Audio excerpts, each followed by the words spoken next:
Tapi kita harus dalam posisi nampung. Lu jual, gua beli. Nah, untuk bisa punya kepedean seperti itu, ini nggak bisa teman-teman hanya dengar saya ngomong, dia ngomong, itu ngomong. Lebih baik adalah lakukan seperti apa yang Warren Buffett lakukan. Yaitu apa? Survei langsung ke pasar. Ketika kita lagi naik mobil, liburan, yuk, yang di mobil itu langsung tidur, coba lihat ke jendela. Kayak gitu loh. Yang di mobil itu main handphone, coba dilihat sekeliling kita. Ramai nggak? Sepi nggak? Di sana. Yang setiap weekend itu main game, rebahan, coba keluar dikit yuk. Walaupun I know Senin sampai Jumat itu capek, tapi coba keluar dikit untuk tahu, biar kita ngerti saya itu kemakan berita atau bener kondisinya seburuk itu. Kayak gitu ya teman-teman ya. Lanjut. Setelah itu pertama dari sisi dari kedua dari Pak Meiza Aditya, harus pakai logik benar kok. Yes, logiknya harus benar. Kalau kita jadi orang yang hanya baca berita, apalagi baca judul, wah, teman-teman gak usah ngomong krisis. Trading ketika market bagus aja rugi. Bener gak? Kalau hanya baca judul. Oke, lanjut ya. Sekarang saya mau lihat pertanyaan dulu di sini. Marcelinus AS, kalau tanya saham bagus apa? Tujuannya buat invest apa trading? Nanti ini nanti ya, agak sedikit di luar konteks. Nih dari Pak Haris, wisata lokal juga kalau kata Pak D. Well, bener. Daripada kita pergi ke luar negeri, uangnya kan dipakai di luar. Mendingan wisata lokal. Kenapa? Uangnya kembali ke penduduk di sana. Untuk apa? Mereka spending. Inti poin satu teman-teman. Poinnya satu, agar nggak krisis. Bikin kita ini bisa belanja lebih banyak. Bukan berhemat. Aduh, kok jadi aneh ngomong ya. Teman-teman sadar nggak? Berhemat itu tidak baik buat ekonomi. Contohnya gimana? Pandemi COVID-19 2020 sampai 2021. Semua nggak keluar rumah, semua nggak belanja. Yang terjadi apa? PHK. Tapi kalau semuanya belanja, saya belanja, bayar ke kamu. Kamu belanja pakai uang dari saya, bayar ke yang lain. Uangnya muter kan? Uangnya muter. Value makin meningkat, ya GDP naik. Atau seburuk-buruknya kondisi global, GDP tetap sama-sama tinggi seperti kemarin. Gitu. Lagi lesu nih wisatawan yang libur di destinasi lokal. Well, coba dilihat dari Pak Haris nih. Jadi poinnya adalah apa? Nah, yuk lihat kembali rumus C ekonomi, GDP. CIG plus X minus M. Consumption, investment bisa lokal dan dari luar negeri gitu ya, masuk ke Indonesia. G, government spending. X min M adalah ekspor kurangin impor di sana. Kalau kita naikin dikit spending kita untuk liburannya ke dalam negeri, itu udah nolong. Kalau kita naikin dikit spending kita untuk beli merek-merek lokal, itu udah nolong di sana. Oke? Sip, thank you Pak Haris atas insight-nya. Lalu, Marcelinus AS, Rolex buat invest lebih baik daripada gold kah? Well, faktanya iya sih sebenarnya sih. Faktanya iya. Nah, Rolex beli gimana? Well, gini, beli Rolex second itu lebih nolong ekonomi daripada beli Rolex baru. Karena kalau baru diimpor. Tapi kalau second ya udah muter di sana. Gitu loh, udah muter di sana. Gitu ya. Ya mau beli baru juga nggak dapet kok barangnya. Ujung-ujungnya ya gitu deh. Lalu dari Pak Granli, greedy when others fear. Yes, betul. Cuman, nah nanti kita akan masuk ke dalam chart ya. Kita akan masuk ke dalam chart sedikit. Lanjut ya. Laju ya. Nah, dari Pak Effendi Lim, yang sepi itu saat COVID PPKM kok. Sekarang macet. Itu dia maksudnya. Gitu teman-teman. That's the point. Kalau di sekeliling kita spending, belanja, liburan, itu bagus buat ekonomi. Karena apa? C, I, G, X min M. Teman-teman lihat rumus GDP. Dan Indonesia faktanya, nanti kita mungkin akan bikin satu feed mengenai ekonomi, oke? Mengenai ekonomi. Tapi bukan kita menganalisis ekonomi, enggak. Cuma mau lihat komponen ekonomi itu apa. GDP itu apa aja. Oke? Nah, jadi yang buruk itu adalah ketika COVID. Jadi, teman-teman, yuk kita belajar dari pengalaman. Ekonomi buruk ketika orang-orang tidak belanja. Kalau Anda melihat orang-orang belanja di mall nenteng kanan kiri, oke, liburan harus ya yang lokal gitu ya, yang daerah lokal, maksudnya liburannya regional gitu ya.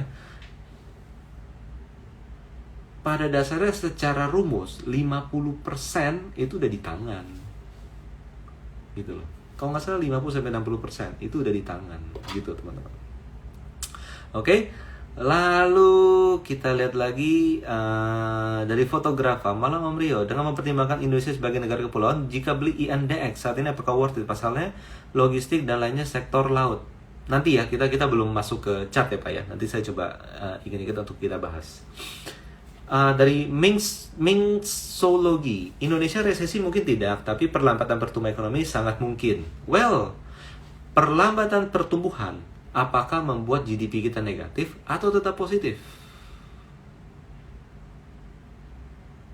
Ya kan? Pokoknya gitu teman-teman. Anda ketika ketika sekolah ujian nilainya 8. Lalu bulan depan ujian nilainya 7,8. Yes, kamu menurun. Wajar dong. Tapi kan masih 7,8. Contohnya gitu loh. Contohnya seperti itu. Oke, lanjut ya. Lanjut. Nah, dari Fai Lopex, untuk porto invest yang sudah floating profit 40%, apakah baiknya di TP dulu atau dibiarkan kok? Coba dilihat. Ini company, Anda bisa dapetin di harga dulu ketika beli atau enggak. Kalau untungnya 40% itu di BCA, 40% di BRI, 40% di Mandiri, kita expect kita jual, nanti harga bisa balik ke modal dulu sebelum naik 40%. Oh, itu berat. Itu berat. Itu somehow mereka itu adalah saham untuk the real long term investment di situ. Tapi kalau saham yang bisa naik banyak, turun banyak, coba lihat siklusnya gitu ya. Kalau iya tipenya kayak gitu, ya mendingan trend following. Selama di atas trend naik, masih di hold, tapi kalau udah balik arah, exit gitu. Makanya itu kenapa minggu depan kita akan bikin free webinar mengenai crash course strategy. Semoga nggak telat. Tapi so far nggak ada masalah sih. Oke, lanjut. Setelah itu Pak Granli, Pario komoditi masih membara atau siap-siap melempem? USD siap-siap bubble kah? Well, ini semua selalu adalah supply dan demand. Jadi pada dasarnya sebenarnya gini, logika gini nih. Let's say saya nggak hafal harga komoditi, saya nggak terlalu hafal harga coal, kurang lebih seperti itu. Tapi misalnya begini, saya sebagai produsen batu bara, oke, harga coal naik nih melambung tertinggi di sini. Saya untung gede, iya, untung saya makin gede, yes. Berjalan sebulan, 2 bulan, 3 bulan, tiba-tiba harga batu bara turun ke sini. Tapi masih tetap lebih tinggi jauh dibandingin dulu. Oke, sebulan, 2 bulan, 3 bulan. Harga turun, batu bara, yes. Untung saya masih gede nggak? Masih gede. Dia stagnan di harga yang udah agak turun di sini selama 6 bulan. Untung saya tetap gede nggak? Setiap bulan dikumpulin, akumulasi laba makin gede nggak? Tetap makin gede. Ya kan? Misalnya dia turun lagi seperti ini, laba saya tetap makin gede nggak? Tetap makin gede. Kecuali apa? Harganya ambles ke bawah. Ya, saya hanya menikmati cipratan keuntungan besar itu cuma 3 bulan. Setelah ini balik lagi seperti normal di sana. Jadi poinnya adalah akumulasi laba. Jadi pada dasarnya kita belum bicara teknikal mengenai arah tren dan lain sebagainya, karena nanti saya akan arahkan di minggu depan mengenai free webinar mengenai crash course strategy gitu ya. Tapi pada dasarnya konsepnya adalah seperti itu, akumulasinya, akumulasi labanya. Jangan bukan akumulasi saham bandar ya, bukan ya, tapi akumulasi laba. Oke, lanjut. Dari Pak Heri Zuma, Pak Rio, dunia potensi krisis, apa sebaiknya simpan emas aja? Pertanyaan saya, harga emas seperti apa? Ini saya mau coba share, share ya. Saya mau coba share di sini. Oke, saya mau coba share gold. Nih, apakah krisis kita simpan emas? Somehow udah berkebalikan. Orang udah nggak peduli dengan emas. Dia udah turun 22% dari sejak Maret.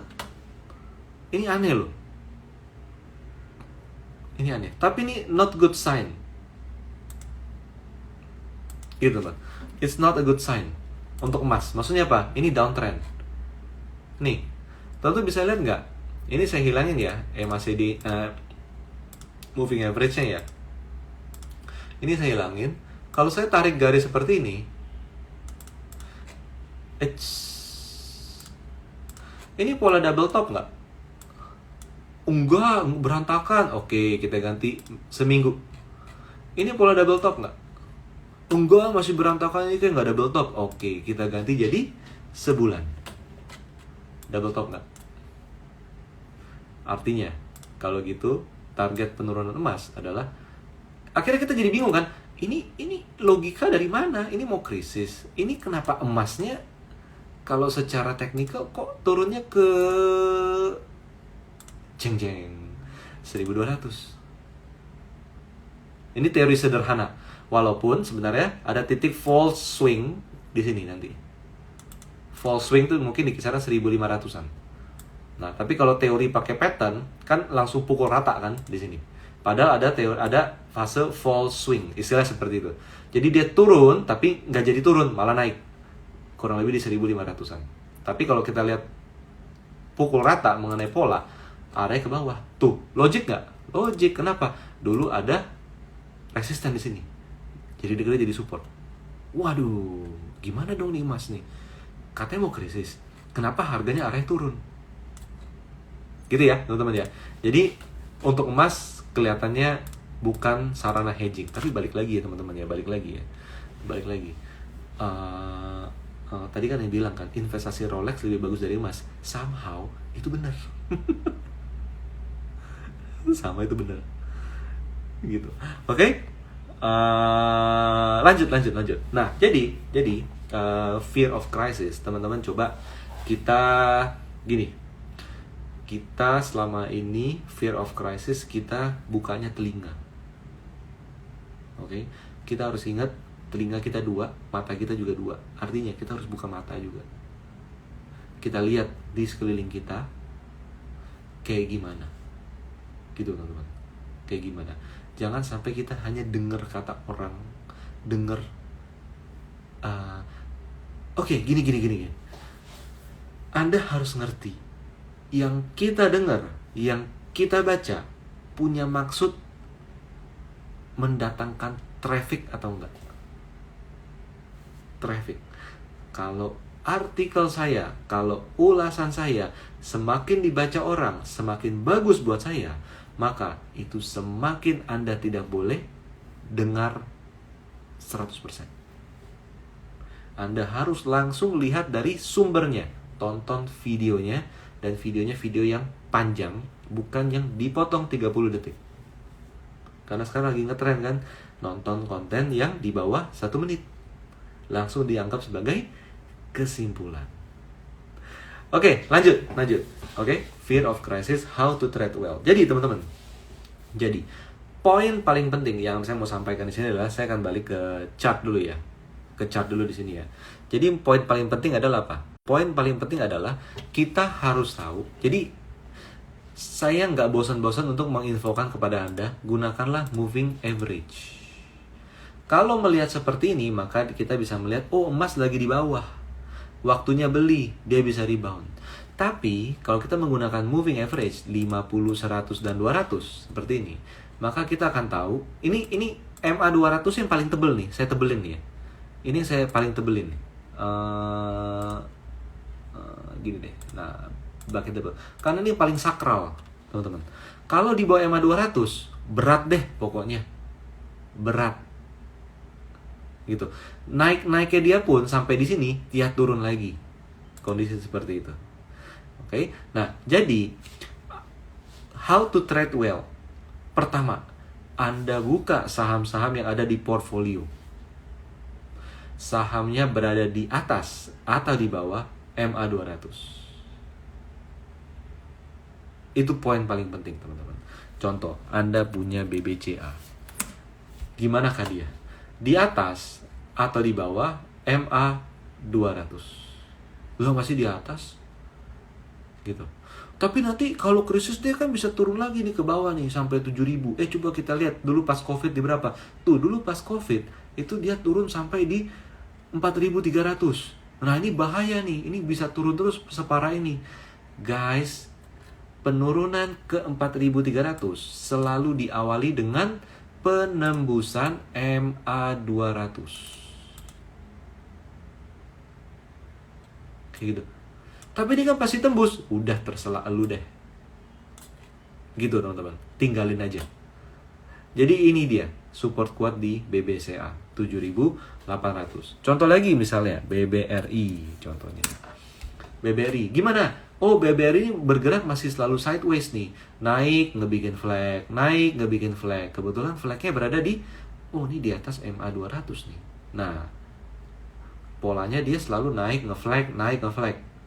Kalau melihat kondisi seperti ini, ya kita harus lihat, kita harus paham bahwa contohnya selama dia masih bertahan di atas area MA yang berkumpul ini 4.350 sampai 4.400, maka dia cenderung masih berada di atas support yang kuat.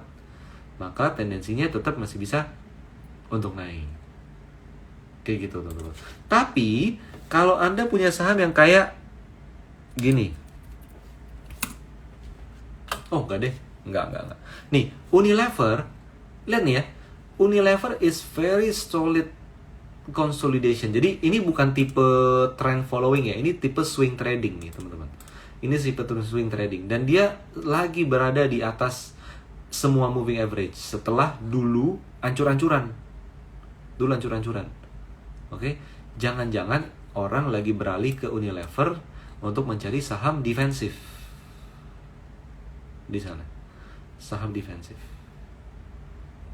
Kurang lebih seperti itu. Tapi jangan sampai Anda simpan saham kayak nih, contohnya Gudang Garam. Mau naik sedahsyat apapun, selama dia berada di bawah MA200 yang tebel ini, ya ini berat gitu loh. Ini berat. Ya kan? Nih, ini support kuat banget loh di sini. Misalnya ada yang bilang gitu, ini support kuat banget nih, lihat nih, ini mental nih naik nih, ini udah support kuat ini di sini. Selama di bawah MA200, probabilitas turun tetap lebih besar daripada probabilitas naik. Kalaupun dia naik, dia akan ketahan MA50-nya, koreksi lagi. Atau setinggi-tinggi MA100, dia koreksi lagi. Jadi, teman-teman,